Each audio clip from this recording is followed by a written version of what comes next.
Abolish income tax. Correct, చెయ్యాలి.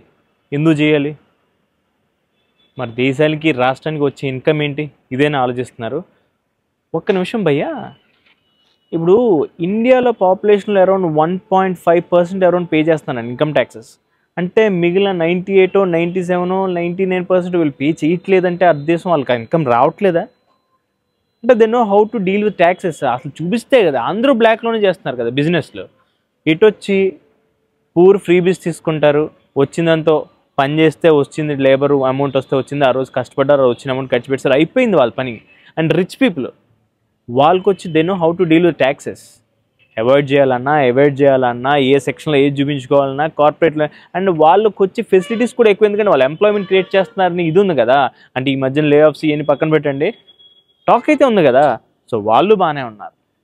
ఎటు వచ్చి ప్రైవేట్ ఉద్యోగాలు, గవర్నమెంట్ ఉద్యోగాలు చిన్న చిన్న స్థాయి నుంచి కష్టపడి ఏళ్ళ కష్టపడి శాలరీలు తెచ్చుకుంటున్నారు చూసారా, వాళ్ళకి పడుతుంది భయ్ పెద్ద హోలు.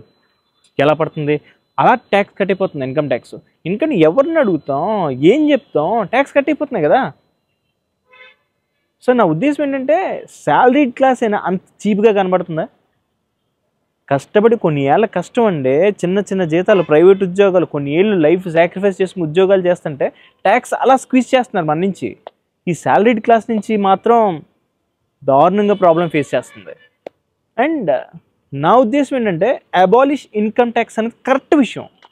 ఎందుకంటే ఇన్కమ్ ట్యాక్స్ పే చేయకుండా బిజినెస్లు రన్ చేస్తూ జిఎస్టీ రేంజ్ దాటిపోయి వెళ్ళిపోయిన వాళ్ళు చాలామంది ఉన్నారు. అన్నీ బ్లాక్లో జరుగుతున్నాయి. గవర్నమెంట్ వాళ్ళని పట్టుకోవడానికి ఇప్పుడు ఎందుకు ట్రై చేయదు? ఎటు వచ్చి శాలరీ క్లాస్ అయినా కనబడింది అంటే మిడిల్ క్లాస్ వాళ్ళు కష్టపడి ఎదుగుదాం అనుకున్న వాళ్ళ దగ్గరైనా పిండేస్తారు. అసలు వచ్చే శాలరీలో ఈఎంఐలు, మెయింటెనెన్స్, గబుక్కన ఏమైనా హెల్త్కి కానీ ఎవరికైనా సీరియస్ ఏమైనా అయితే ఆ డబ్బులు తీసుకెళ్ళి పెట్టేస్తాం, ఆ తర్వాత ఏం చేయాలో అర్థం కాదు. సో మిడిల్ క్లాస్ కష్టపడి వెళ్తున్న వాళ్ళ శాలరీడ్ క్లాస్ పీపుల్ వాళ్ళని ఎందుకు పిండేయాలి? గవర్నమెంట్ ఈ విషయంలో ఆలోచించాలి ఖచ్చితంగా. నా ఉద్దేశంలో ఇన్కమ్ ట్యాక్స్ పే చేస్తున్న ప్రతి ఒక్కడు ఆనెస్ట్ అనను, కానీ హానెస్ట్గానే మ్యాక్సిమం పే చేయడానికి చూస్తారు. ఎందుకంటే they have no other go. Rich people they know how to deal with taxes and poor people freebies ఉంటాయి. అండ్ దెన్ ఆఫ్టర్ వాళ్ళు ట్రై చేస్తారు, ఎంతవరకు అయితే అంతవరకు సక్సెస్ అవుతారు, ఆ తర్వాత they are done for the day. But middle class ఏంటంటే కష్టపడి రోజుకు సంపాదించే రూపాయి ఈ పర్పస్ కింద, ఆ పర్పస్ కింద, ఈ పర్పస్ కింద అని చెప్పి పెట్టుకుంటూ ముందుకెళ్తూ ఉంటారు. సడన్గా జరగకూడదు ఏం జరిగిందంటే అంతా అతలాకుతలం అయిపోతుంది, మొత్తం ప్లాన్స్ అన్నీ ఫెయిల్ అయిపోతాయి.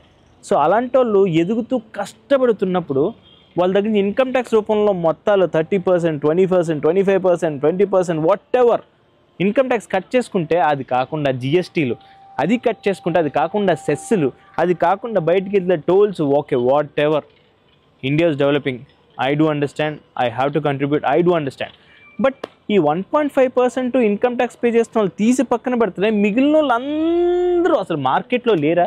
ట్యాక్స్ బ్రాకెట్స్లోకి రారా? గవర్నమెంట్ ఎలాంటి ఆలోచన చేస్తుంది? ఎంతవరకు సక్సెస్ అవుతుంది? సో ఇవన్నీ గవర్నమెంట్ ఆలోచన చేయాలి అంటే మీరు ఆలోచన చేయాలి. ఇలాంటి విషయాలు యూట్యూబ్లోని, ఫేస్బుక్లోని, వాట్సాప్లోని, ట్విట్టర్లోనే కాదు, ఎంత దూరం అయితే అంత దూరం తీసుకెళ్ళండి. And let's try